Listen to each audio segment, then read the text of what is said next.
Welcome to the Toehold Show, hosted by Ryan Dalton and Mike Kafka, where we discuss all things grappling related. Our discussions range from event recaps, technical discussions, strategies, the current grappling meta, and much more. This podcast will touch on all aspects of grappling, including not only BJJ, but judo, wrestling, and other relevant arts that feed into the current landscape of grappling today. Welcome to the Toehold. Let's just do this. I'm Ryan. Oh, we're doing this now. I'm doing it. We're doing this now. I just started it, yeah. Okay. Well, I'm going to introduce ourselves. I'm Ryan, and this is Mike. I'm Mike. I'm going to speak on your behalf this whole time. I'm just going to sit here quietly, not doing anything. Ryan will talk. Yeah. So this is our new, well, it's not a jiu-jitsu podcast solely. It's grappling. Like, let's call it grappling, because obviously my background's judo first and foremost, and then jiu-jitsu. And I mean, there's just the lay of the land in grappling today. You can't call it Brazilian jiu-jitsu anymore. This is a Brazilian podcast in English. I'm Professor Mike. Kidding. We're going to get into that too. We're going to talk about tradition but no, why don't you since this is the first one, I was going to say part of the reason for it being a grappling podcast, like you touched on, was the judo. So why don't we tell our backgrounds, I guess. Tell me and anyone who listens to this about the judo, about just your background in grappling. Yeah, so I started my grappling journey in 2012. So it's been 12 years. Yeah. Just about 12 years. Over a decade. There's a good chunk of a break in there, like 2.5 years or so. But I started in judo. I didn't have any experience doing like even high school wrestling. I did no combat stuff at all. I was going to point out that we have that in common. Neither of us wrestled. Yeah. So we'll inevitably get people on here who know about wrestling to help us. But so I started in judo. I just found it interesting because, the physics, the mechanics of it. I'm a mechanical engineer by day, jiu-jitsu hero at night. And I just found it fascinating. And I found a little local club over in Athens, Pennsylvania, and got involved in that for a few years. I mean, really went heavy into judo. And I think in my first year, I met Rob and got introduced to jiu-jitsu formally and what that was. And then I just kind of dabbled between both. And I think somewhere around late 2017, the judo club closed. I took a couple of years off just to have family, kids. And then June 2020, if you can believe that, I came back to jiu-jitsu full time. It's kind of when everybody was in the height of lockdown? It was just after the height of it. But everybody was still hiding in their holes. Yeah, my frame of reference now for those years, I think it's for everybody. I don't remember what was 2019, 2020. Oh, it's terrible. So you took a couple years off from judo, but then because it closed, you came back to jiu-jitsu. Right. Which you had also been doing since. Yeah, because I had gotten my blue belt in 2014. Okay. And so I was going pretty heavy to jiu-jitsu classes around that time, 2013, 2014, got to a blue belt level. But I was always mostly focusing on judo. But the last 3 years since I've been back has been just jiu-jitsu like crazy. I mean, I teach judo and it's been fun. I've learned a lot more teaching judo than I ever did training it, I feel like. And you've been teaching jiu-jitsu too, though. And teaching jiu-jitsu as well. So, yeah, it's been a blur of the last 3 years. I mean, I've got way more training experience in the last 3 years than I did in all the 9 years before that. We have that in common too. Yeah. Yeah. So how about you? What's your, because you started probably even before I did. Technically. Yeah, technically, and then took off longer than you did. Yeah, there you go. In short, there's a lot we have in common, and there's some overlap, and then there's some differences. So I was lifelong into martial arts, the broader term. My grandpa was a boxer and boxed during the Korean War and stuff. And they would ask him if he fought, the Koreans would ask him if he fought Joe Louis and all these, these old names. So I grew up with boxing gloves and all this stuff, and my dad teaching us boxing, and I had my grandpa's old gear. So I always liked it. And then inevitably the cliche of running into the bigger than life Bruce Lee figure, right, through movies and pop culture, which made me want to take karate. And I would always get books at the library about, it was back in those days, it was karate. You had to learn. Yeah. That was the cool thing. Yeah, and I never got. There was nowhere to do karate around here, but you know, I was like trying to be like. I started my own Bushido gym, you know, and in my basement. Yeah. But then down the road, as a teenager, I played like traditional sports. I played like basketball and some team sports, and then got into Taekwondo, which was actually here. Oh, nice. There was a Taekwondo place. How long did you do that for? Not that long. I actually did it during the off season of basketball. Basketball was my main sport. So probably whatever that is, like a year, 9 months or whatever. Did that for a while, went back to basketball, took that pretty seriously, went to play basketball in college, and then did track instead. Nice. But so it was just one of those things, like I liked different things, and I liked martial arts, but then really like never wrestled, same as you, never did any grappling. Yeah. And so my interest in grappling came because of the UFC. Did it? Okay. Yep. I feel like that's a fairly common entry point for so many people into grappling and specifically jiu-jitsu. Right? Absolutely. Yeah. Like so many people. The Gracies did what they intended to do. For sure. Yeah. I mean, they definitely launched it. You know, I mean, I was like Hoist Gracie and yeah. So, but again, then I ran into this problem. Right, we live in a small area, and there was nowhere that I knew of to do jiu-jitsu. Yeah. I had been, you know, I'd done school and everything, and but then I found that judo club, and I was like, "That's close." Oh yeah, at the college. Up at the college. Yeah. Joined that for a while. Obviously, as you know personally, didn't learn that much judo. I would screw around and try to like end up on the ground so I could do like stuff I saw Hoist Gracie do and stuff. Yeah. And then when I found it, same as you, I heard about Rob, our professor, and he's not Brazilian. I don't know. He's not Brazilian. Do we call him professor? I don't call him professor. No, I always call him coach. We'll circle back to that one. I call him coach, or I say, "Hey, Rob." Yeah, that's right. Hey, Rob. Yeah, this is getting into a long story, but so that was probably 2000, maybe 2007 or 8. Yeah. Was that when it was over in Blossburg? That was when it was in Blossburg. And trained with those guys. And some of those guys, I walked into the room. Yeah. And I was the smallest guy there. And I'm like, you know, You're not a short guy. No, I'm like 6'2", pushing 200 pounds. And no, it was like Sush, Rob, my friend Noise, who's almost as big as Sush. He's a big dude. Yeah. So I walked in this room of like huge guys, and I was like, right. Oh my goodness. But it was still, even they were more like you with judo. Jiu-jitsu was an afterthought for me. It was like, I'm gonna punch and I'm gonna do MMA, and they were doing a lot of that at the time. Yeah. Well, so Rob, our instructor, he came from a professor. Sorry. He did MMA, right? And he went through that circuit and stuff like that. A lot of those guys did. Noise did. Rob Vince did. Well. Did. Now Vince wasn't there at the time. I think he was in Korea. Yeah, somewhere. He's our other black belt professor.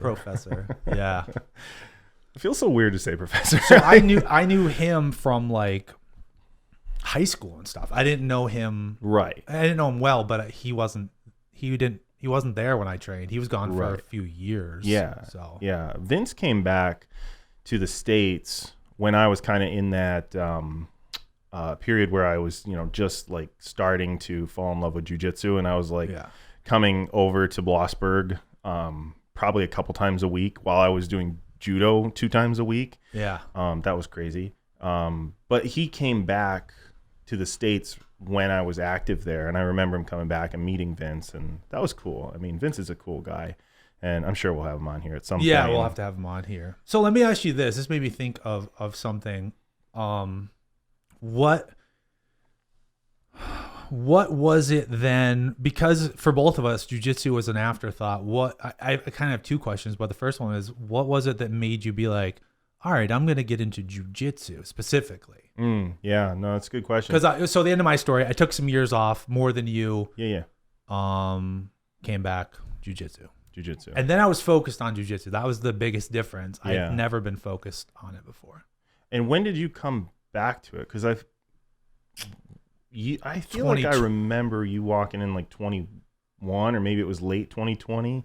Late 2020, probably. Coming back into the gym. Not long after you came back, right? Yeah, I think so. Within like 6 months or so. Yeah. Were you training before COVID there regularly? Not there. No. I was like, what was I doing? I was working. Life. Having kids. Yeah. No. I hadn't trained in like quite a few years. I hadn't done anything like martial arts related. Yeah. Like I did a lot back then and before. Right. And then a whole lot of nothing for a while. Yeah. And, everybody out there in the world that has done any level of grappling, I'm sure, will understand this. Like, we all take breaks. You know what I mean? Yeah. And that's one of those points that goes along with kind of the theme of what this first episode is about, is like, what do you expect when you're starting out jiu-jitsu, right? Like, well, one thought, I'm sorry to interrupt you. One thought I had earlier, even before we started, was I was thinking about the cool things about jiu-jitsu, and whether it's starting jiu-jitsu, going back to jiu-jitsu like we did, right? And this is just a random kind of like thought, but I was like, it's such a cool thing for anybody, but like for an adult, let's not say a gender or a type of person, but for an adult, jiu-jitsu is the rare sport that's kind of like a rough sport. Like, it's the gentle art, but it's like something physical. There, like, I can't go join a football team now. Right. I can't like. That's a good point. There's not a lot you can do where you're like, you can, aggressively wrestle someone. Right. Yeah, it's intense. Yeah. And there's intense. nothing. I couldn't. I was thinking like that's kind of cool. It's like joining a fight club. There's like not a lot of other things for adults on that level of competition, physicality. Right. Yeah. The kind of the spectrum, the paths are wide open for you, right? Yeah. I mean, like, if you get into jiu-jitsu for whatever reason, you want self-defense, you want to just be fit, you want to lose weight, you want to compete, and actually go somewhere with it. Like, you can do that. Anybody can do that. They can just go to a local gym, sign up, and just start. Right. And you can do that. Like you said, like, you're not going to, as a 28-year-old person out of college starting a family, you're not gonna be like, I think I'm gonna go, get involved in football or minor league baseball and start making a career. Like, that's not realistic. Yeah, and with jiu-jitsu, you can kind of do that anytime. Like, how old is Bob that trains with us? 80? Oh, Bob got 80. Yeah, over 80. I think he's 80. Yeah, I believe so. I follow there's an account on Instagram, Jiu-Jitsu Grandma. She's like 70 something. She does jiu-jitsu. Yeah. So that's the other cool thing, right? Is you can and whatever their reasons might be, mobility, exercise. But also if you're just like some middle-aged dude with a family and you want to do something competitive, you can go that route too, So. Yeah. Or if you just want to have fun. Yeah. I totally derailed the conversation, but I had that thought earlier. So anyway, what made you come back? Well, not come back, but what made you find jiu-jitsu as an afterthought after judo? Yeah. Why jiu-jitsu when I had judo? Yeah, that's a good question. And I'm sure a lot of people would ask that because, quite frankly, they're extremely similar. I mean, we could go into great details about the history of how they came from each other, and how since then they've cross-pollinated numerous times over the decades to just keep growing. But if you want to be competitive, you kind of have to know in grappling. Yeah, submission grappling. In modern you got to know a grappling. Little both. You're going to, even by accident. You either got to have wrestling or judo to complement it. But we don't have wrestling. No, we don't. But you got me with judo. So for judo, it was interesting because when people think of judo, you think of the spectacular highlight reel throws, right? People flying through the air and Olympic clips. Yeah, smashing into the ground with great force and speed and just like beautiful stuff, right? But that's what everybody thinks of as the throws. The neat thing was that my instructor, Tony Morelli, awesome dude, he really focused heavily on the ground game. Like from day one, I came in and it was like, okay, we're working on newaza, which is ground game with judo. And it was, I would say that probably at least 50%, maybe more of my judo training was on the ground. Because he always told me this. He's like, look, in a judo match, there's 4 ways you can win. You can throw them, you can pin them, you can choke them, or you can arm lock them. One of those exists on your feet. The other 3 are on the ground.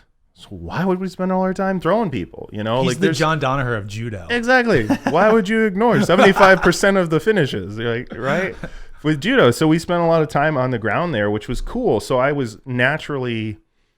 naturally felt okay in that arena. A lot of people that do judo in like competition judo clubs or like Olympic style judo clubs, they focus so heavily on the throws because the rule set encourages throws, right? They kind of discourage, or at least back when I started, they really discouraged the ground game.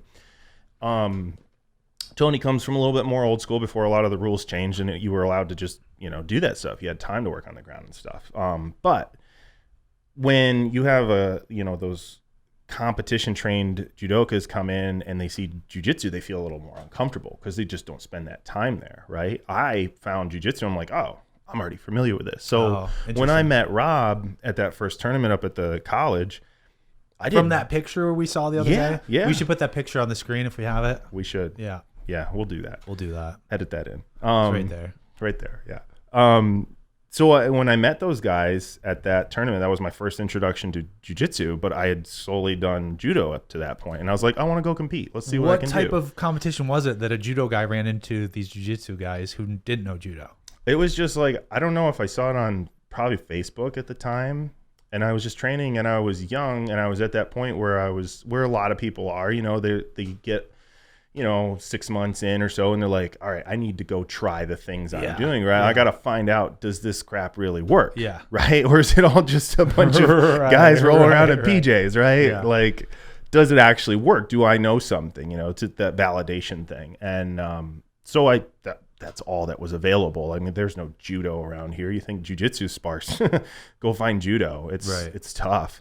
So I went to it just to try it out, and I didn't even know what jiu-jitsu was before that. I just knew judo. So it was a jiu-jitsu tournament? It was, yeah. Okay. Rob put it together. It was his PAGC thing. He used to host these local small tournaments and stuff. They were a lot of fun. Yeah. And I just showed up and I said, well, let's see what happens. And that was when I met Shane and I met Rob and I met John Bergeson. Yeah. Like all these guys that still train and stuff. And we got to bring some of these guys in here. Oh, we will. Shane was there when in 2008 or whatever. Shane's been around. He's been around. John, I knew him since we were little. Yeah. Just would run into each other. One time I got in a fight. Well, me and my friends got in a fight. Not like a kid fight, like nothing. Yeah. Not a cool street brawl. Yeah. But just like in class when John wanders in, John wandered into this fight. Like I was like, where'd he come from? Yeah. Yeah. For those that don't know, like 8 years old. John Bergeson is the classic purple belt that rolls in at the last 15 minutes of class. And he's not even a purple belt. He doesn't even, he's a brown belt now, but he doesn't even skip warm-ups. He skips warm-ups plus class. Yeah. He goes straight to roll. Just straight to roll. No warm-ups at all. Just walks in. Speaking of which, congrats on your brown belt. Thank you. We forgot to say that, but you're a brown belt now. I am a brown belt in both jiu-jitsu and judo. Double brown. Wow. I've been hanging out of that brown belt in judo a long time.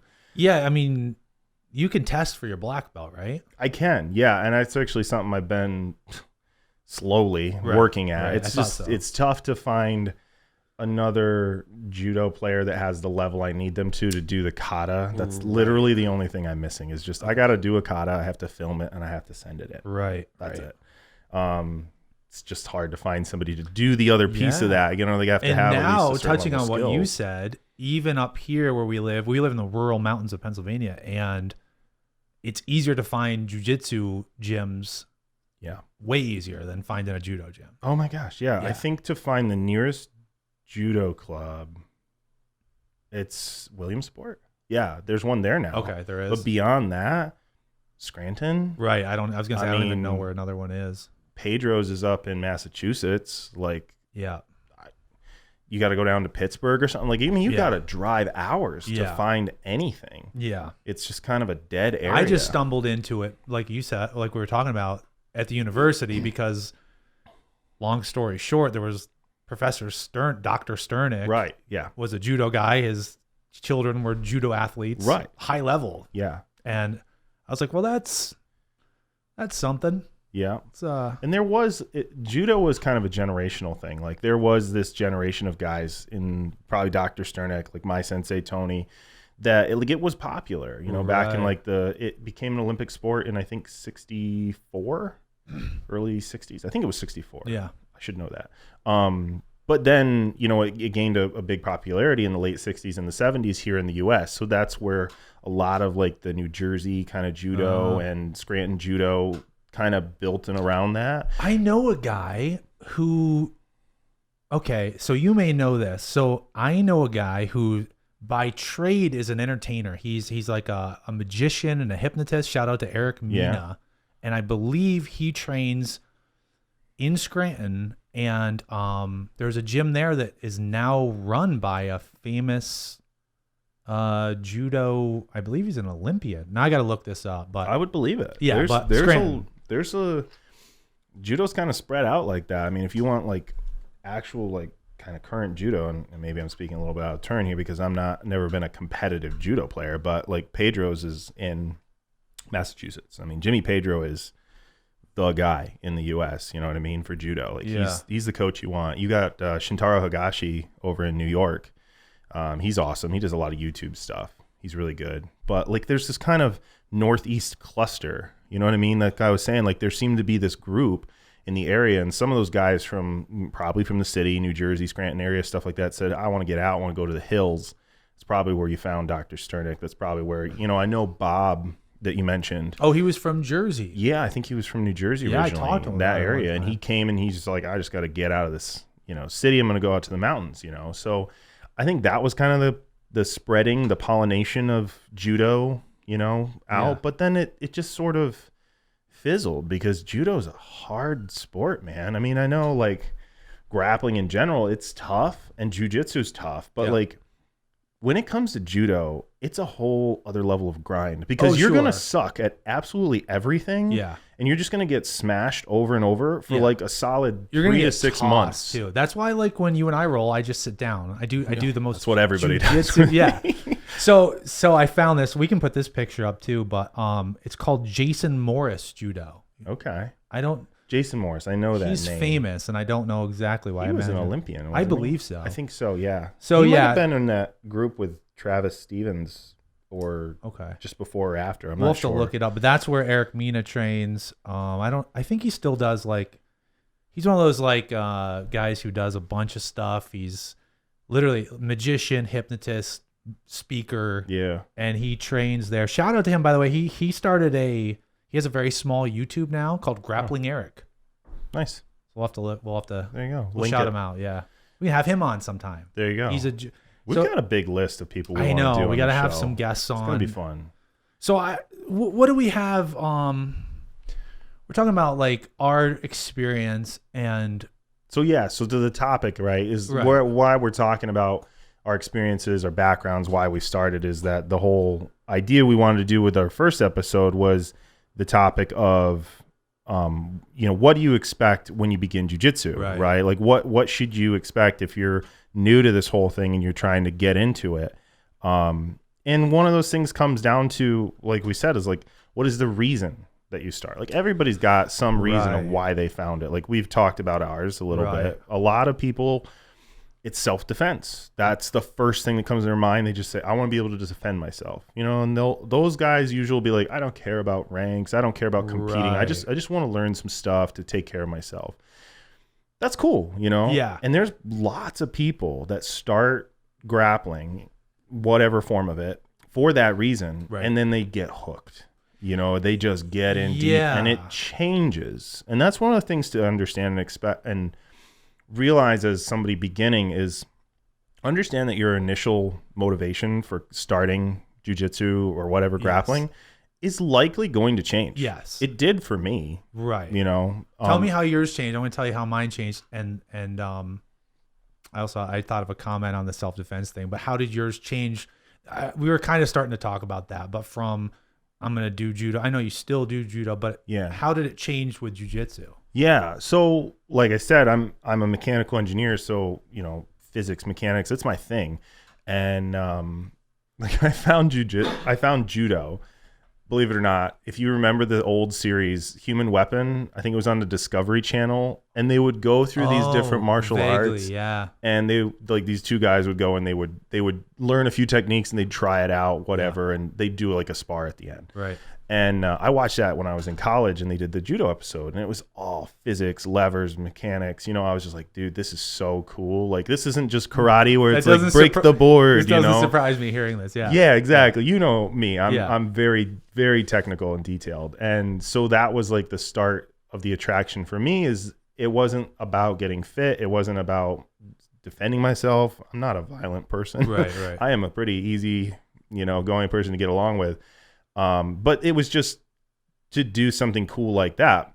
And then like you were asking before about transitioning and finding jiu-jitsu, was, like I said, I started a lot on the ground. Right. And when I went into that, I was like, oh, these guys know some other really cool stuff. At that tournament? Yeah. Okay. I'm like, these jiu-jitsu guys know some other cool stuff on the ground that is a little different. It's got a little different spice to it than what I get in judo. You couldn't stand not knowing it, right? So I was like, I wanna learn this stuff. And then, then it just became really fun in this kind of this knowledge acquisition, right? This kind of cross-pollination I was playing between judo and jiu-jitsu. So I'd take the stuff I learned in judo and I'd bring it to jiu-jitsu. Right. And these guys have not seen it. And I would pin the shit out of people. I would squish people with these judo pins.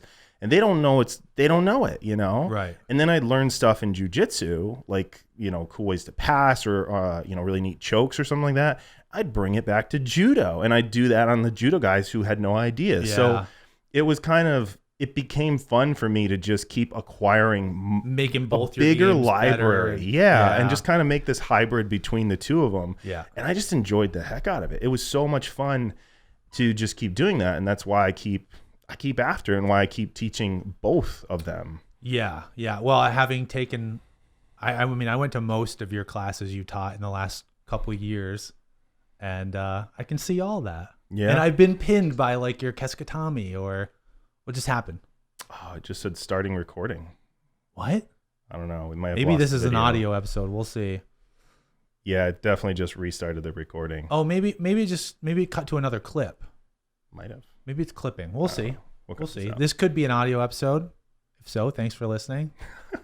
If it's a video videos episode, to come, yeah. Thanks for listening. Thanks for listening. Yeah. No, I can see that, and yeah, you're very good at that. And learning from a bunch of different people too. Like I can, obviously we know each other quite well at this point. I can see that in your teaching style, in the, the way you incorporate. Because me, I don't want to do big throws. I don't want to be thrown. Sure. But you show me a lot of judo stuff, whether it's, arm locks from the ground or pins that does incorporate into my style of jiu-jitsu. Yeah. And that's kind of the neat thing that I feel is a little unique to my experience between judo and jiu-jitsu is, I've played with that.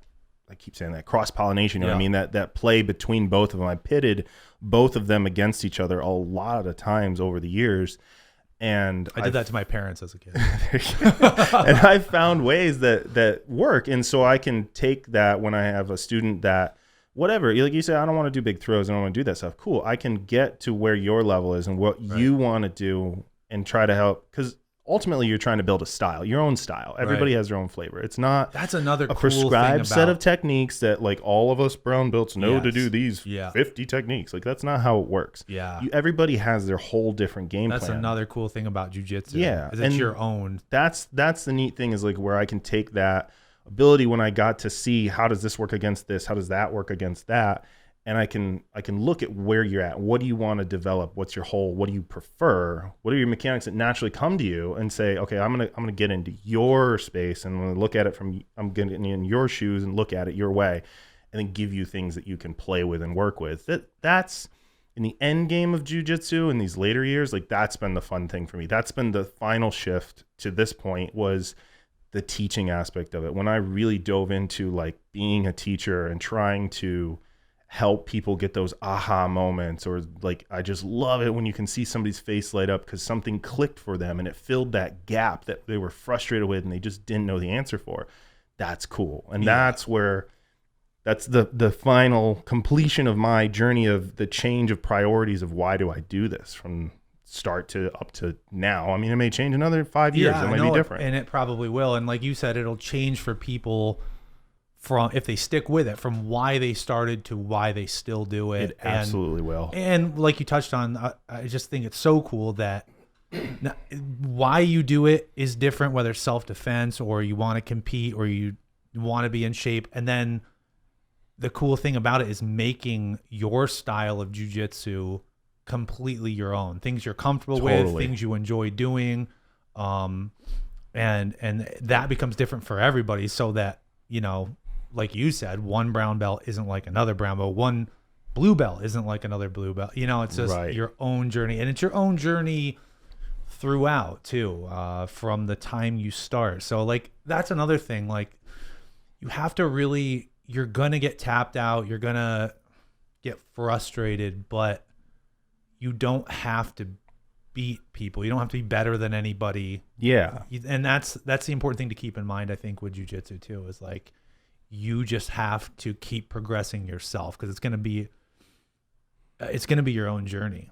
Yeah. I mean, that's a good segue into one of the topic sections that we had for this episode, right? About advice for beginners. Ooh. And that's a good one. There is, you know, say that point again. Just that it's a solo journey, even when you're in a room full of people. Right. Don't compare it. Don't compare yourself to anybody, because, you know, people walk in all the time, and even if you're a day one white belt or a month one white belt, and someone else is a white belt with 2 stripes and they've been doing it for a year, they're gonna beat you most likely. They're gonna tap you out, but it's not important, and it's not. It's your own journey, and you're gonna learn stuff every time, and that's easier said than done, because, you know, because of your ego and because you want to be good at it, but that's just part of it. And you may, you know, you're just going to end up in a different place than that person anyway. So, yeah. And you can't measure it. And I think a lot of people come into it. It's because you see the ranks, you see it, you see the colors these people wear. You also feel it when you walk into a room of people of varying experiences. You feel the newer people, the people that are a little bit seasoned, and those veterans who've been around a bit. Like, even if they're not wearing belts, like, you can kind of read a room a little bit. You can see it in their body mechanics, language, and stuff. But like, as a beginner, it's easy to look at this from the outside, not understanding exactly what it's all about, and say, oh, well, that must mean that guy can beat that guy. Like, there's this absolute hierarchy of, well, you're that rank, so that means you have to be able to beat every rank below you, right? Like, if you can't, then why are you, right? Right. That's not, it couldn't be farther from the truth. Absolutely. I mean, can most higher ranks beat lower ranks? Yeah. I mean, you probably should, but it's not an absolute. Like, you're going to... and there's different types there's definitely different types of belts, right? Yeah. Like, there's an older person who got there from experience and knowledge and all the time they put in. Totally. There's a younger person who may be a professional at a blue belt because they're good and they can wrestle and they can do jiu-jitsu, and they're going to continue to grow. But that competition blue belt is a completely different thing than this, you know, older brown belt. And could the blue belt beat him? Probably. You know, there's always so it's irrelevant, really. It's irrelevant. It's just the point is, don't get hung up on the facade of rank. Please, don't do that. It's just throw that idea out right now and just be like, everybody's in that room is there to learn. Yeah. And everybody can learn something from everybody else. That's one of the points I wanted to make, is like, don't ever think like, I can't learn from this blue belt that I'm rolling with. Like, I found some of the best nuggets by just working with people who are new, who don't have preconceived notions of you can never do this and you can only do that. Yeah. Because that's where creativity comes in, right? That's where new ideas come in when there's people didn't know they couldn't. Right. Nobody ever told them like, you can't do that. Right. Well, why not? You know, you're going to find more stuff. So just always be willing to, you know, be humble, be ready to learn, and don't worry about who can beat who. Yeah. You know, I heel hooked a white belt the other night. No one told me I couldn't do it. You know what I mean? So I did it. Don't heel hook the white belts, Brian. He was super strong. Oh, I do it too. The thing is, you like, white belts should not heel hook white belts. Right. That's blue belts probably shouldn't heel hook white belts, but you know, purple belts can heel hook. Totally, because you should know how to handle it. That's a rule, right? Yeah. No, I took it easy. I just said, yeah, that's it. Yeah. And I mean, along that line of thinking is the other point is that I had here is forget about winning. Yeah. Just forget about it. When you're new, especially in the first 3 to 6 months, like, you should not worry about winning. But I see so many people come in new and they feel like they have to prove themselves right off the bat. You know what I mean? They feel like, I got to go in here and I have to try my hardest and I have to win. And I'll just make stuff up and I'll just go, and just figure it out. When you do that, you're not learning. And it's not a good experience for you. No. And it's not a good experience for the other person. Well, that's what I was going to say is I think that now that's touching on, and this is hard to hear, but that's kind of your ego. And that's touching on what I said about like, not just, you have to put the ego aside, because I've seen that happen. And even if no one gets hurt and even if, whatever, I think that's why a lot of people who come in with big expectations or, a little too much ego, or I'm going to beat everybody, and then they don't, I think that's a major motivator for quitting or for not sticking with it. I've seen people get their egos hurt and they don't want to come back, or they when you get humbled when you're not expecting it, you're not ready to be humbled, you know what I mean? And you come in, and when that happens to a lot of people, it stings, and then it leads to feeling embarrassed or inadequate or whatever. I can't do this. I don't like jiu-jitsu, whatever it is. Right. Or, it's not for me, or, this is silly. It doesn't matter. Like they come up with all kinds of stuff, but that's the importance of the topic we're talking about, is like, you need to, when you're starting out, you should have realistic expectations of what is this going to be like, and have a healthy understanding of how it's going to move forward. Right. So if you know that ahead of time, like, forget about winning. Like, you're not there to win. You're there to learn. And I wrote this down in my thing. That's a hard concept too. And it's like, you hear that a lot in jiu-jitsu. You do. It's so hard for people. We're not here to win. We're here to learn. Or, but man, it's harder. It's a harder pill to swallow. And for anybody too. Like, I mean, I've definitely gotten tapped before and thought, oh man, I shouldn't have got tapped. Like last week, we did a lot of rounds with a small group. And I definitely got tapped by some people where I'm like, I feel like not that I'm better, but my jiu-jitsu should be more experienced. But we had done a bunch of rounds. We're you're getting tired and you make mistakes, and I definitely got tapped, and it was like, I had to not worry about it. I had to not lay awake at night and think, oh, what did I do? Yeah. Okay. Because you have to learn from it and think like, okay, if I'm tired in a competitive scenario, how do I deal with that better? Right. Or if you're self-defense focused, if I'm stressed out, I'm maybe injured, like my elbow's jacked up. I've been running away. Right. I'm so tired I can barely catch my breath. Can I still function? Right. You have to have those experiences to, So on the self-defense topic too, and I thought of this earlier, but I was thinking about this the other day. I saw a flyer for a self-defense seminar like you do, and that's great. And I think it was like some guy was teaching it, and it was for a women's self-defense seminar, and there's nothing wrong with any of that. But I would argue, I mean, I don't even think it's much of an argument, but like, if you just start jiu-jitsu, you're going to learn so much more self-defense than you will going to a self-defense seminar. It's not even just the time frame. It's like, you cram in these silly little techniques that you've done once or twice in that hour or two, Right. It's like, really, if you just, instead of going to the gym and getting in shape and then going to a self-defense seminar, you can just go to the jiu-jitsu gym. You'll learn a lot more self-defense, realistic self-defense. Like, we know a lot of great women for sure at jiu-jitsu. Yeah, for sure. And it's cool to see the growing number of amazing, just really talented women in professional grappling. It's an awesome time right now. Yes, it's so cool to see people like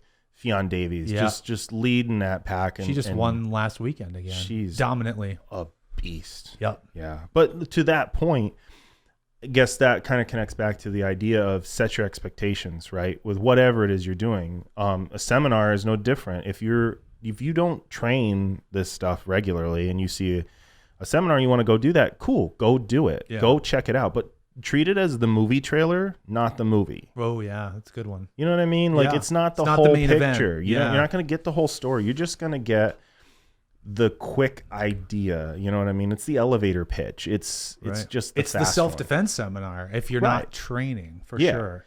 So, you know, if you go to that seminar thinking, okay, I'm going to learn things, then I will be safer in the streets because I went to this 1 hour seminar.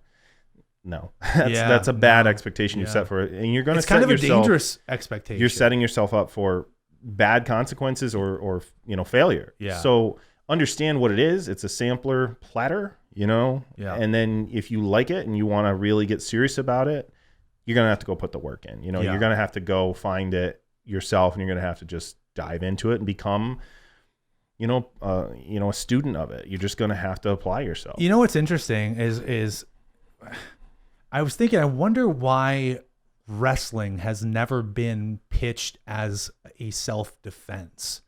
And it's cool in the same sense that you were speaking about, like Fionn Davies or however you say her name, and you know, Kendall Rusing, all these women in jiu-jitsu. You see a lot more women in wrestling now, and that's awesome. And wrestling is a cool sport, and I don't knock it. I think that's any grappling tool you can bring to jiu-jitsu, awesome.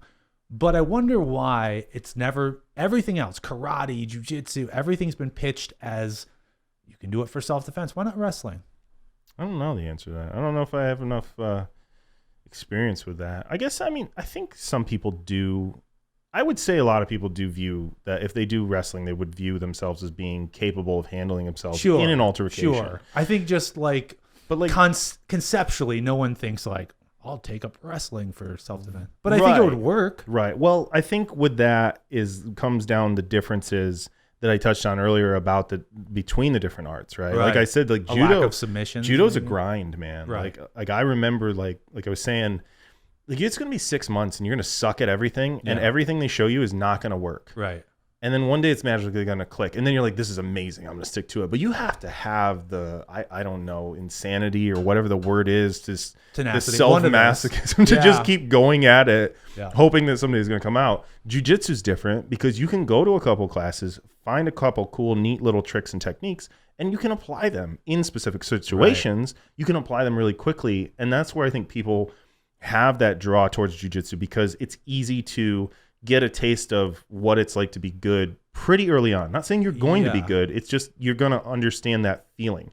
Wrestling is tough because it's very much largely a young person sport, because the characteristics of wrestling is that endurance, it's explosive, speed, and it's powerful, right? Like, so as somebody who's, you know, in their late 20s or mid 30s or in their 40s or 50s, like they're not going to say, I want to start taking up wrestling, because every technique that's taught in wrestling is taught with the idea of go hard, go fast. You know what I mean? It's so kind of like playing football in your 40s or something. Exactly. Like, it's very physical, right? And that's the appeal, I think, of these other more traditional, like Japanese style things, is that they're always marketed and branded as anybody can do this, regardless of whatever your physical limitations and stuff are. Right. And it's very true. I mean, how many 50-year-old active wrestlers do you see? Right. No, for sure. Like zero. Like, once you get into your 30s, like maybe you're coaching wrestling at a high school, for sure. But like you're coaching. Yeah. It's a rare exception that you're going to find people who like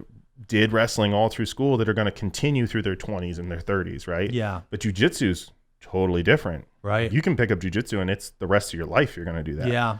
And to your point too, about jiu-jitsu, I think another cool thing that I've thought of before is like, unlike excuse me, unlike some of the early martial arts that I liked, like karate and taekwondo and stuff, or at least to a further extent, you can test it out immediately. Totally. You know, one thing I didn't like about taekwondo is it was a lot of kata. It was a lot of just going through motions. Right. And sure, there's points karate, there's points taekwondo, whatever, but that's still not, you're never really going to do a points fight. Doesn't make sense. It's like we're gonna it's like playing tag. Yeah. And so another cool thing about jiu-jitsu, whether you're doing it for self-defense or just trying to get good so you can compete or whatever, is like literally at the end of every class you can test it out. Right. Like we've learned some new moves, let's test it out. And at the end of class we do the rolls, you know, and you don't have to go your hardest, and you can, that's, you know, you can go at whatever speed you and your training partner agree to, but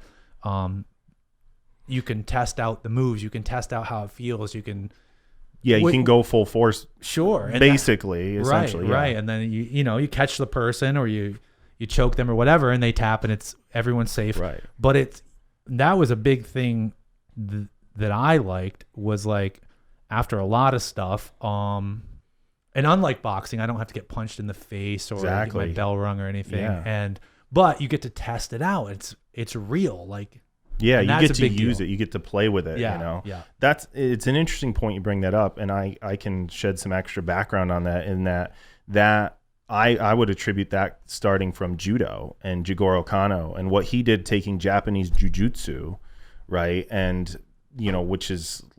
it was rough. I mean, a lot of these techniques we still do today are still the same things that came from that. Right. It's just Jigoro Kano came up in that era in Japan where it was, he was trying to reform things, but not lose those things. He just wanted to turn them from stuff that thugs knew that were like, bad people that people didn't want in their society to something that young people can do for physical activity and exercise. Was he the guy who brought it to Brazil? No. Okay. No, that was Maeda. Okay. But he was one of the early students of Jigoro Kano and judo. Okay. But so Jigoro Kano took a lot of the stuff that was really too extreme, too aggressive, like the strikes and things like that. He took a lot of that stuff out, not because he didn't believe in it, but just because he wanted it to make it something like that. That was the cool thing with judo and why we have randori, which is the free practice. He wanted to do these things, teach people how to break falls so that they can come out of these techniques safe, right? There's the principle of mutual benefit and welfare for all. Like you're trying to take care of each other. And so that you could go full out. You could do your techniques all the way out and everybody could still get up, right, go home, sleep, and go to their jobs the next day and keep providing for their families without destroying themselves, Like you said with those striking arts, like you couldn't really use that stuff without beating the piss out of some other guy, Right. And so when that judo and Maeda came to Brazil, taught the Gracies, Helio and Carlos, right? And he kind of showed them some stuff, not the whole thing. They took what they wanted and they went with it from there. But that seed was planted too. It was the idea of it's the gentle art. It's something that you can do all the way, like almost to its full capacity, its full power, and everybody can still be okay. Yeah. So like you can actually make it effective because you can train it to that high intensity level. Yeah. When you're not able to train your art, whatever it is, all the way to its highest intensity level, like you can't say like that's going to work when I need it. I can't roundhouse kick you in the head as hard as I want. Right. You don't know. Maybe you will when you get into a MMA or sure, like if you want to go that route, but that's right. tough. But that's not real life and that's not self-defense either. So yeah, so there then you don't know. Right. So that brings me all the way to where it changed for me was just basically when I came back, and I never fully left martial arts and I always loved it. And even when I wasn't training, it was like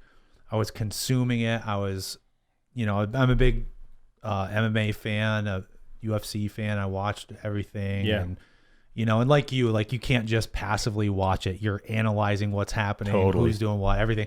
And so, but when I came back, it was like I went from being interested in striking sports and striking martial arts and stuff, and where jiu-jitsu was secondary, to not wanting to get punched in the head anymore, not wanting to, get hurt or, whatever.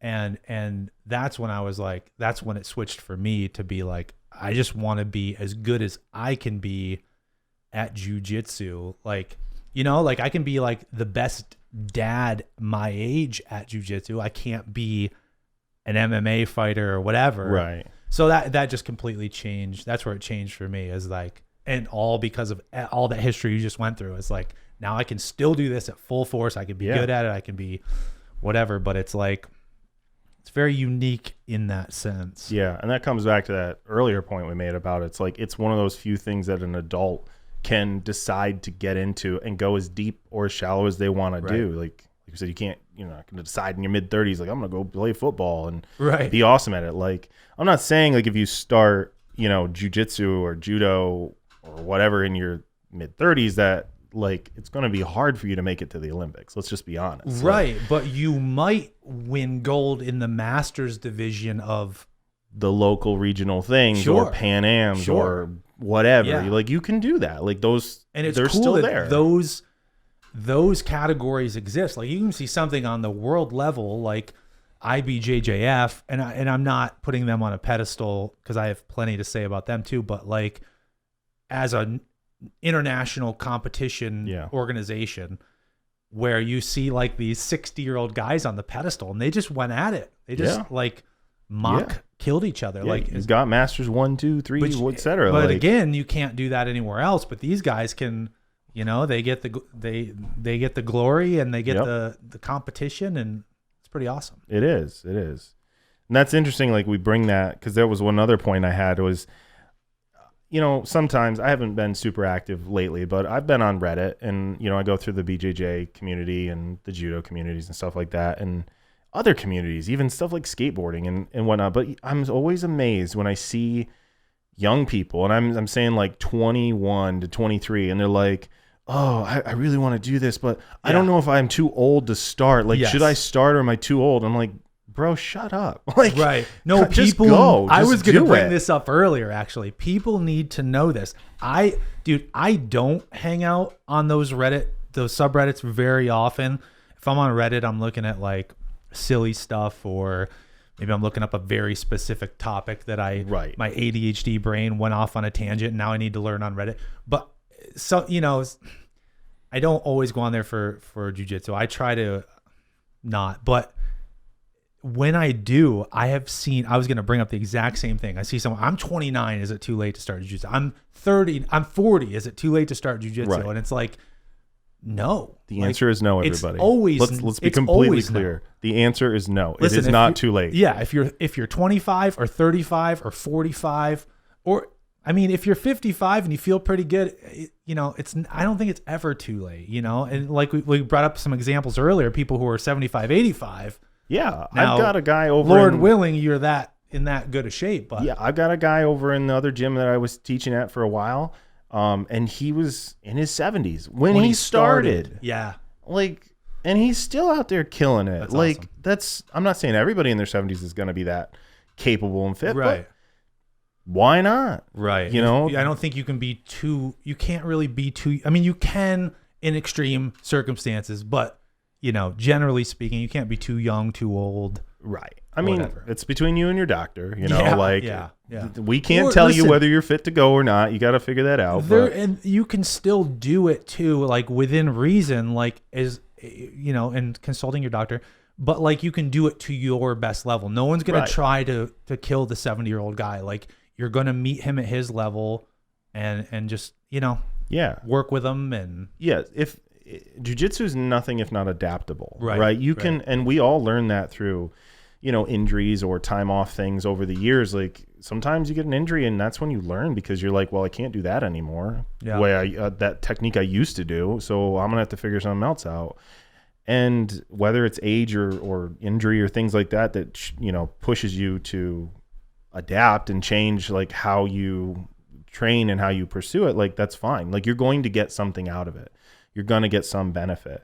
And so like the final point on that is like the best day to start training is today. Right. Always. That's always the answer. Right now, that's the best day to start. And I bring it up that way because it's not just an age thing. I hear so many people when they want to start out, they say, I'm thinking about getting into this. I really find it interesting and I've always wanted to do it, but I want to get stronger first. But I want to lose weight first, or I want to wait until my schedule frees up next summer and I'll have more time, or, you know, I need to get the right equipment, whatever that is. Like, don't let those things stop you from starting jiu-jitsu. Like, listen, they will all happen when you start. Yeah. And that goes for a lot of things. And this is where I'm going to make a differentiation is I've done that. Everyone's done that, right? Oh yeah. And it's even like to the point of just, it's a stereotypical thing. Like, here we are, it's December now. You know, next month we're going to be like, next month is when I'm going to start lifting or whatever it is. And that's for me, what differentiates the two is that I hate lifting. It's boring. I don't like the environment. There's nothing I like about going to the gym and lifting weights. Same, man. But jiu-jitsu is actually fun. Yeah. And as an aside, I do lift sometimes now just to lift for jiu-jitsu, and I'll do a specific exercise. You're not out there powerlifting and doing like Olympic lifts. No, I hate lifting, dude. But jiu-jitsu is really fun, and that was something I learned initially way back, 15 years ago when I first did jiu-jitsu. Is I got in really good shape. I was already, I was already a high school and college athlete. Yeah. I was in great shape from jiu-jitsu. I was just the strongest and best version of myself in spite of any other sport, and but all that aside, it was also the most fun workout I ever had. Mm-hmm. It was more fun than anything. It was more fun than basketball, which I used to think was fun. It was more fun than anything, and way more fun than lifting weights. Yeah. So, it's this thing you get to go do. You get in good shape. You feel great. You learn self-defense. You learn all this stuff.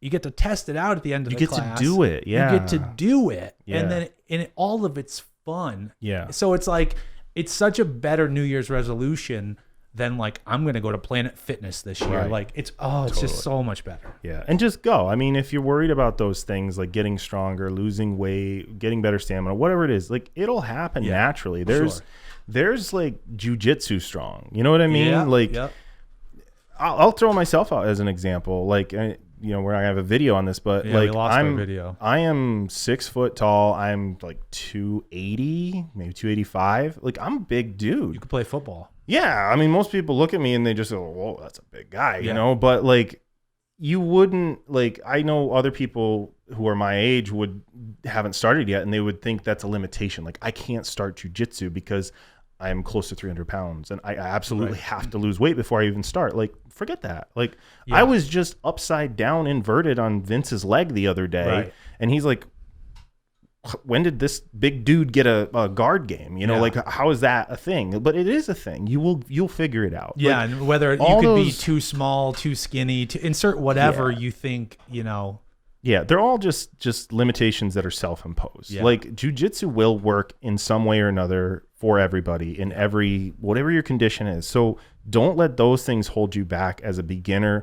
Don't let them creep into your mind when you're starting out and you're just struggling and you're like, oh, I must be struggling because I'm out of shape or I'm too heavy or whatever. Like, forget it. Like, you will learn how to deal with whatever it is you have. I'm not saying like, totally just rock 280, like that's not great. So if you can help it, don't do that, but I'm the proof is like, it can work. You can adapt it to whatever you need. Yeah. You know what I mean? There's people out there with all sorts of, there's people with worse conditions than what you have. Like there's a really well-known grappler online who's completely blind. And he competes.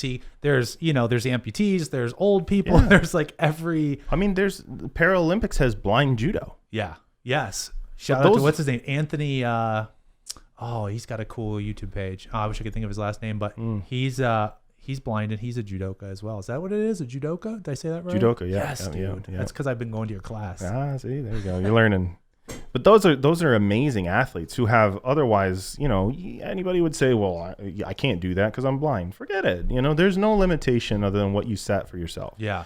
And, if nothing else, whatever your goals are in grappling and jiu-jitsu is you will learn to just, overcome stuff. You'll be a better person in ways you didn't even think that when you start out that you could be. You know what I mean? It's not like, oh, I'm going to be this amazing Bruce Lee who's going to be able to like defend myself when ninjas jump me in the alley. Like you might start out thinking that, but you're going to find things of like I said, I'm an engineer. So like the problem solving aspect of judo and jiu-jitsu that I've learned, and I get to flex and stretch that muscle in my brain every day that I do this, like the creative, like how do I come up with a new solution on the fly to whatever's presented to me? Like that makes me a better engineer. Like I know a lot of people that do judo are, high level professionals in various careers, and they do better because it helps them learn how to just be a better person and stop setting their own limitations on their own success and their own abilities. Right. That's one of the coolest things about it. So don't start your journey